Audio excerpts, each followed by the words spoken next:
সারা বিশ্বে জরিপ করে দেখা গেছে মেয়েদের চেয়ে ছেলেরা হার্ট অ্যাটাক করে বেশি। আর কেনই বা করবে না? ছেলেদের মনের মধ্যে বাবা মা ভাই বোন আত্মীয় স্বজন পরিবার পরিজন ভালোবাসার স্নেহের মানুষ তো থাকে।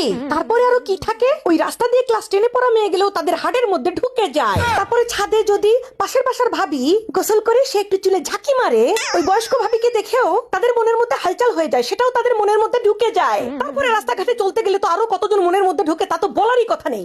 এই এতজন যখন মনের মধ্যে থাকে ঢুকে থাকে, ঠিক আছে, ট্রাফিক জ্যাম লেগে যায়, তখন যখন মানে আসল আসে, হাটের রানী যখন আসে, মানে তার বউ বিয়ে করে যাকে নিয়ে আসে, সে যখন এসে হাটের মধ্যে ঢুকে দেখে ও মা গো, এ তো ট্রাফিক জ্যাম লেগে গেছে, আমার জায়গা কই? তখন ঝাঁটা দিয়ে যখন হাটের মধ্যে বউ ঢুকে এগুলোকে মানে ছাঁটাই করতে থাকে, তখন ছেলেরা এগুলো নিতে পারে না, কারণ তাদের বউও লাগবে, পাশের পাশে ভাবিও লাগবে, তারপরে মায়া মোহাব্বতের সবাই লাগবে, তাদের দুনিয়ার সবকিছুই লাগবে। তখন তারা কি করে? হার্ট অ্যাটাক করে মরে যায়, ঠিক আছে, মরে যায়। আর আমরা মেয়েরা কেন মরবো? আমাদের মেয়েদের মনের মধ্যে তো অন্য কিছু থাকে না।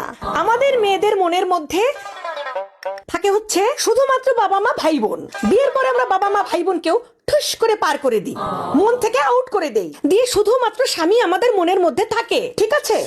তারপরে কিছুদিন পর দুটা বাচ্চা, ওই স্বামী আর দুটা বাচ্চা কাচ্চা আমাদের হাড়ের মধ্যে খুব সুন্দর ফুটবল খেলার মাঠের মধ্যে দৌড়াদৌড়ি করে, আর আমাদের হার্ট ভালো থাকে, আর আমরা বেশি দিন বেঁচে থাকি। এই ছেলেগুলা, এই ভালো হয়ে যা, হার্টের মধ্যে সঠিক মানুষকে রাখতে শিখবি, বুঝছিস?